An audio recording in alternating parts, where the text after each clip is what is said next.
Majelis. Baik, sekarang bagaimana tanggapan terdakwa atas keterangan ahli ini?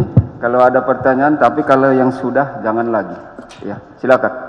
Terima kasih Majelis Hakim yang mulia, tim Jaksa Penuntut Umum yang saya hormati, tentunya orang tua kami sebagai saksi ahli yang saya banggakan, tim kuasa hukum kami yang saya cintai. Ada beberapa hal yang ingin saya tanyakan sekaligus minta ketegasan dari saksi ahli. Mohon izin Jenderal, terkait penyidikan atau penuntutan kasus narkotika, tentunya dituangkan secara administratif di dalam berkas perkara. Apakah wajib hukumnya suatu zat yang dikatakan narkotika itu dilakukan uji laboratorium? Baik, ahli bisa dijawab. Nah, setelah dengar, lihat kemari Pak. Dilakukan fungsi apa? Laboratorium. Baik, sebentar. Harus. Laboratorium harus dan wajib. Wajib. Oke, pertanyaan selanjutnya. Apakah hasil dari uji laboratorium itu harus diinterpretasikan atau diterjemahkan oleh ahli yang melakukan uji laboratorium dalam BAP? Jadi biasanya pemeriksaan awal adalah dengan test kit. Ini biasanya alatnya sangat sederhana sehingga bisa terjadi juga satu kesalahan. Makanya biasanya harus diperiksa oleh laboratorium yang terakreditasi. Baik, yang kami tanyakan, ini kan konteksnya bukan tes kit Pak, tetapi uji laboratorium. Ya. Apakah hasil dari laboratorium itu harus disertai dengan keterangan ahli dari laboratorium itu? Biasanya ada yang taken dan ada yang bertanggung jawab. Secara SOP saja Pak, kalau biasanya kan tidak pakem itu. Secara SOP dalam pemberkasan di setiap tingkat penyidikan maupun penuntutan, apakah hasil lab itu harus disertai dengan berita acara pemeriksaan dari ahli yang melakukan uji laboratorium itu? Untuk berita acara pemusnahan. Bukan. Baik, sebentar. Ya, ahli dah. Tenang saja ahli, ya.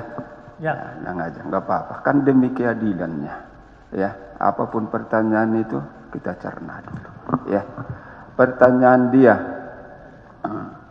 hasil pemeriksaan laboratorium itu yang tadi disebutkan itu, apakah harus disertai, wajib disertai dengan dokumen lainnya, misalnya dokumen berita acara atau penafsiran atau yang lainnya? Silakan jawab ahli. Itu hukumnya wajib Pak. Semua berita acara pemusnahan harus ada berita acara pemusnahan dan semua yang ikut sana ikut pertekan Pak. Baik, saya ulang. Bukan pemusnahan. Ya, pemusnahan. Bukan pemusnahan. Pemeriksaan laboratorium tentang barang bukti. Itu pertanyaannya. Oh, iya. Pemeriksaan laboratorium tentang barang bukti. Kan sudah dilakukan. Ya. Apakah wajib? Apakah wajib dibuat dokumen lainnya, berita acara misalnya, penafsiran biar orang lain lebih paham? Silakan jawab. Menurut undang-undang itu memang wajib Pak. Jadi biasanya laboratorium juga tidak boleh sembarang laboratorium, tapi laboratorium yang terakreditasi yang mempunyai lisensi untuk memeriksa lab. Itu sudah ditentukan oleh Menteri Kesehatan di seluruh Indonesia. Itu jawabannya. Jadi jawabannya wajib yang mulia. Ya, wajib. Kemudian, apabila itu merupakan prosedur yang wajib dilakukan, tetapi di dalam berkas perkara itu tidak ada pemeriksaan atau berita acara pemeriksaan dari ahli yang melakukan uji laboratorium, implikasi hukumnya bagaimana, Jenderal? Bisa kasih pendapat, silakan. Saya rasa itu adalah satu keteledoran. Seharusnya semua pemeriksaan dari laboratorium biasanya dilakukan berita acara dan penanggung jawab lab itu jelas. Ya. Apa pangkatnya apa, ininya apa. Biasanya jelas, Pak. Wajib dan jelasnya itu biasa. Ya. Oke, itulah pengetahuan ahli. Keteledoran itu menimbulkan efek atau implikasi hukumnya apa, Jenderal? Kalau dia tidak membuat atau ya berarti ya melanggar ketentuan hukum yang ada, bahwa tidak melaksanakan sesuai dengan undang-undang yang berlaku. Sebab di manual kita itu jelas, semua berita pemusnahan harus ada berita pemusnahan, berita acara pemeriksaan laboratorium, semua ada. Oke. Ya, terhadap si orang yang teledor memang ada ketentuan lain. Tetapi yang saya tanyakan, implikasi hukum atas berkas perkara tadi itu apakah ada? Bisa jawab? Seharusnya ada. Jawabannya seharusnya Harusnya ada. ada. Nah, itu. Implikasinya tafsirkan sendiri. Ya, begitu ya. Seharusnya ada. Ada. Wajib ada. Wajib ada. Itulah jawaban dia. Nah, jangan kita paksa dia untuk menjawab yang tidak bisa dia. Silakan, yang lain. Itu roh yang kami ingin tanyakan, Yang Mulia. Jadi implikasinya terhadap berkas perkara itu apa? Bukan ada. Memang ada, tadi saudara saksi ahli menjelaskan, ada implikasi hukum terhadap berkas perkara itu. Nah sekarang saya tanyakan, implikasi terhadap berkas perkaranya itu apa saja? Bisa jawab? Tadi menurut ahli wajib ada Ya. dan harus ada. Nah, kan begitu kan? Ini pertanyaan dia. Kalau tidak ada, apa implikasinya? Kalau tidak ada, saya rasakan dari penyidik akan dikirim ke jaksa. Ahli, maaf, Ya. jangan disebut saya rasakan. Ya, ke Makanya penuntut umum. sebentar ahli ya. Jangan biasanya. Ya. Nah, jangan lazimnya. Nah, kan begitu kan. Saya udah sebut tadi, kalau bisa memberi pendapat, saya nggak bisa memberi pendapat. Kalau nggak bisa, saya juga nggak bisa memberi pendapat. Tergantung ahli. Kami nggak bisa paksa untuk itu. Ya, tidak ada dipaksa di sini bisa memberi jawaban yang tidak diketahuinya. Nah, pertanyaannya itu seperti itu. Silakan, bisa dijawab. Silakan. Wajib ada. Wajib ada. Itu aja Ya, jawabannya. berarti implikasi hukumnya tidak terjawab, Yang Mulia. Baik. Saya menginjak kepada pertanyaan yang kedua, Jenderal. Tetap dalam lingkup uji laboratorium. Tadi sudah dipertanyakan oleh tim kuasa hukum saya. Ini peristiwa katanya penukaran sabu dengan tawas di kota Bukit Tinggi. Kemudian sabu itu ditangkap di Jakarta. Tadi kan sudah ditanyakan, harus ada uji laboratorium pembanding antara Bukit Tinggi dengan Jakarta yang saksi ahli tadi katakan apa signature tadi, drug signature. Apabila itu tidak dilakukan di dalam proses penyidikan maupun penuntutan, baik berupa uji perbandingannya, juga termasuk berita acara perbandingan laboratorium itu tidak ada. Bagaimana implikasi hukumnya terhadap berkas perkara itu? Jadi tadi saya sudah katakan wajib ada. Cuman ini kan kebetulan di kota Bukit Tinggi, Pak. Mungkin sarana-sarana laboratorium yang ada hanya Balai POM. Kecuali di Jakarta. Di Jakarta lab banyak. Kita bisa ada laboratorium Kementerian Mabes, ada laboratorium BNN, ada laboratorium pusat POM. Tapi kalau di Bukit Tinggi mungkin yang paling jago ya hanya lab Balai POM. Sebab dari polisi pun kita nggak punya. Begini, Jenderal, menurut saksi penyidik dari Polres Bukit Tinggi di dalam ruang sidang ini mengatakan bahwa penyidik dari Direktorat Reserse Narkotika Polda Metro Jaya sudah mengambil sampel barang bukti yang ada di pengadilan atau kejaksaan di Bukit Tinggi. Tetapi proses uji laboratoriumnya maupun keterangan ahli forensik dari laboratorium itu tidak dimasukkan di dalam berkas perkara. Begitu Pak ya. Implikasi hukumnya apa kalau ini tidak dilakukan? Saya rasa seyogianya sebaiknya dimasukkan, karena toh sudah diperiksa juga gitu, kecuali belum diperiksa gitu. Sebaiknya atau seharusnya Pak? Seharusnya. Jawabnya seharusnya. Terima kasih Yang Mulia. Sekarang kembali kepada pertanyaan saya. Kalau yang seharusnya tadi tidak dilakukan, bagaimana bisa menentukan bahwa sabu yang di Jakarta adalah sabu yang berasal dari kota Bukit Tinggi?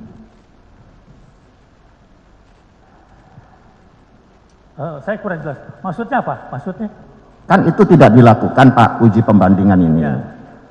Jadi bagaimana bisa membandingkan atau bisa mengatakan bahwa sabu yang di Jakarta sekarang itu adalah berasal dari Bukit Tinggi?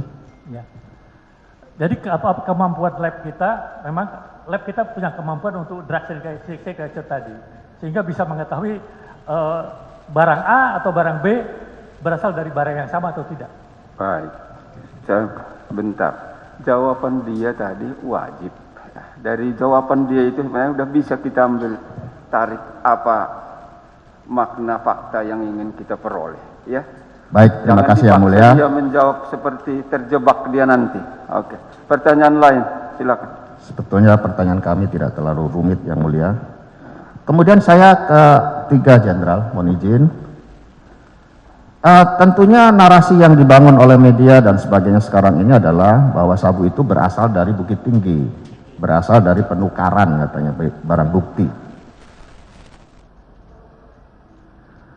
Apakah dalam konteks perkara ini harus ada atau wajib hukumnya pembuktian atas penukaran itu? Maksudnya barang bukti? Begini Jenderal, perkara ini kan katanya sabu yang ditangkap di Jakarta berasal dari hasil penukaran di Polres Bukit Tinggi. Apakah wajib hukumnya ada pembuktian terlebih dahulu bahwa sabu ini benar-benar berasal dari Bukit Tinggi atau sabu lain? Karena penangkapannya adalah jenis sabu, mungkin itu tidak perlu, karena hasil pemeriksaan awal yang ada di Polda Metro sudah dinyatakan bahwa itu adalah jenisnya sabu. Berarti asal usul sabu tidak perlu dibahas. Iya. Terima kasih Yang. Terima kasih Jenderal. Kemudian yang keempat, tadi dinamika sidang mengatakan bahwa menyisihkan barang bukti lah, ada istilah menyuruh menjual dan sebagainya. Kalau yang sesungguhnya itu baru rencana melakukan entrapment kepada target operasi menggunakan barang bukti yang telah disita oleh kejaksaan. Hukumnya bagaimana, Jenderal? Jadi barang bukti yang sudah disita tidak dapat digunakan kembali untuk apalagi untuk tugas penjebakan berikutnya. Betul teori itu. Tetapi ini kan baru tataran rencana pinjam. Kalau yang mau meminjamkan itu tidak mengizinkan, bagaimana pendapat ahli? Aturan tetap nggak boleh, Pak. Iya, aturan tidak boleh. Tetapi kan rencana meminjam. Kalau yang meminjamkan itu tidak meminjamkan, itu ketentuannya bagaimana? Menurut pendapat ahli. Ya, kita harus kembali ke aturan, karena kita kalau melihat manusia kan repot. Aturannya memang tidak boleh. Baik. Walaupun masih rencananya, aturannya tidak boleh, begitu. Baik. Yang lain. Kami lanjutkan dengan pertanyaan sehubungan dengan itu. Apakah Jenderal masih ingat asas legalitas bagaimana yang diatur di dalam pasal 1 ayat ke-1 KUHP? Ingat sekali. Ingat. Bahwa tidak ada satu orang yang bisa dihukum tanpa ada undang-undang mengaturnya. Terima kasih. Beliau guru saya Pak, tentunya masih ingat beliau mengajarkan itu. Tadi Jenderal mengatakan bahwa ketentuannya dilarang. Saya bertanya, ketentuan mana yang melarang sabu yang telah disita kemudian akan atau berencana digunakan untuk entrapment terhadap target operasi? Itu ketentuan mana yang melarang? Bisa jawab? Saya kurang jelas Pak ininya, pertanyaannya. Baik, saya ulangi. Ya, pertanyaannya saya Ya. perjelas ya.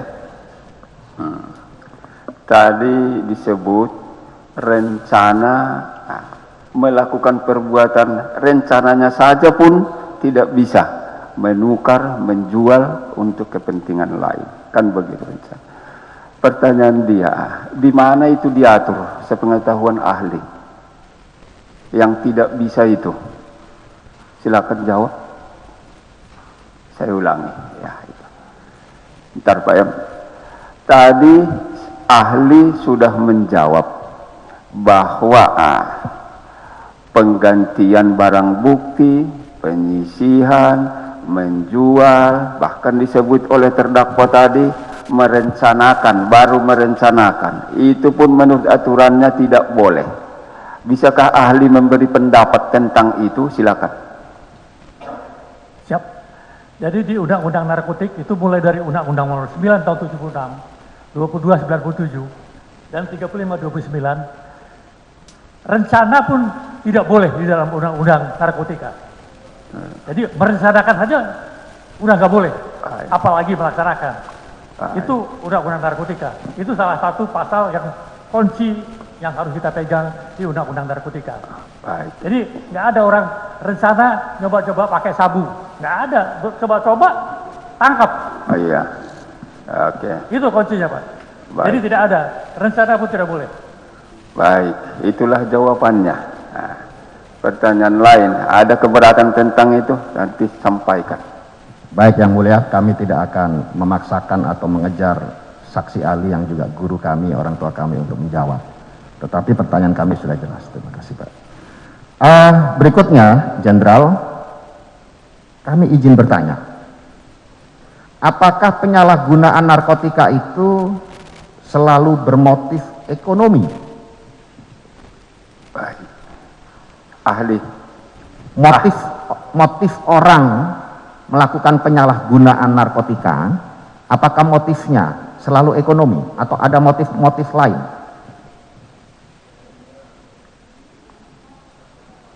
Ahli, sebentar. Ya, itu karena sudah tua ahli nih. Saya hitung-hitung di sini 76 tahun dia. Baik.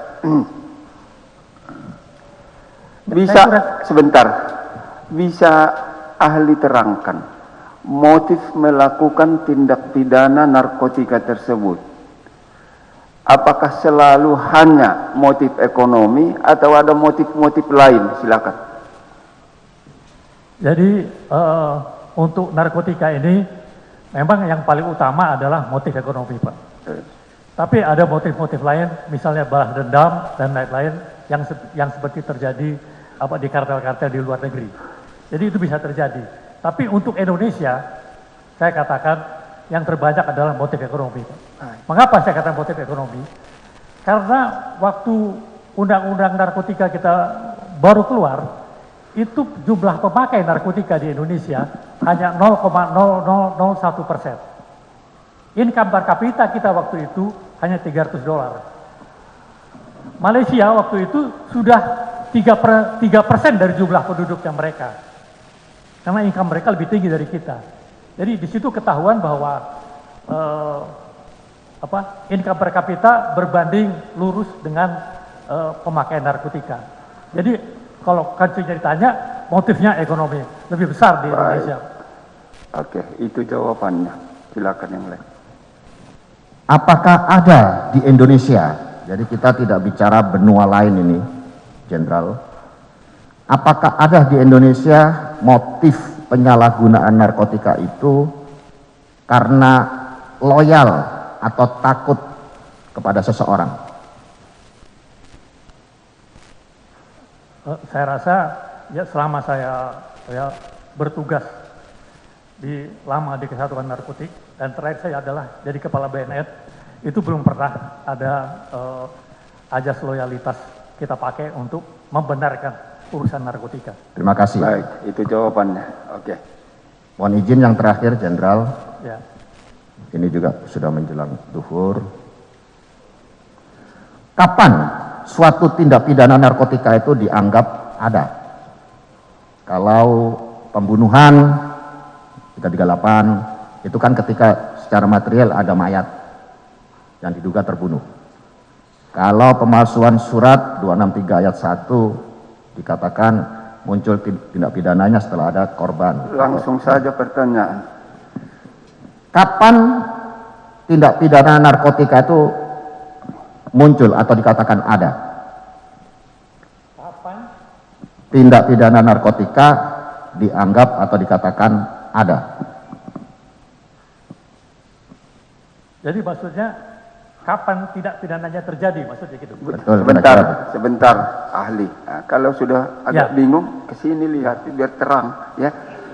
Oke. Nah, ahli. Ya. Iya. Jadi yang pasti, sebentar.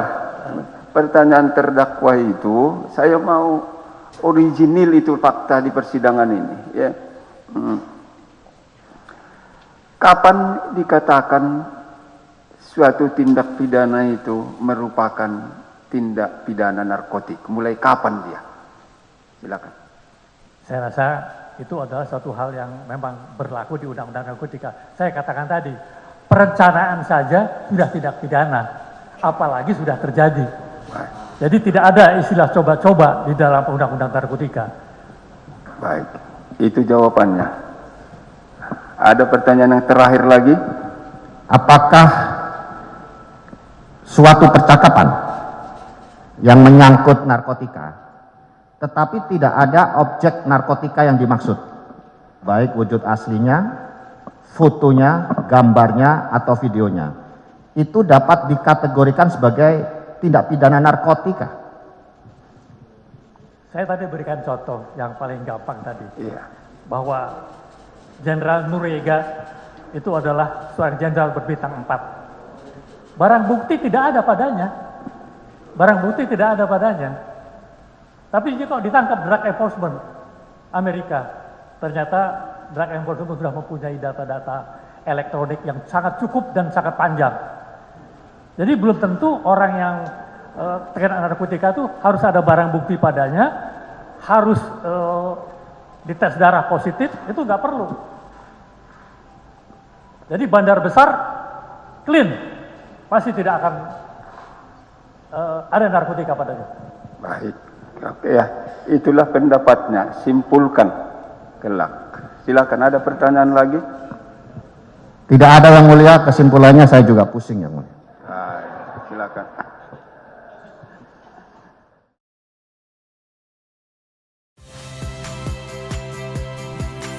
Saya Valeria Bella. Saksikan program-program Kompas TV melalui siaran digital, pay TV, dan media streaming lainnya. Kompas TV, independen, terpercaya.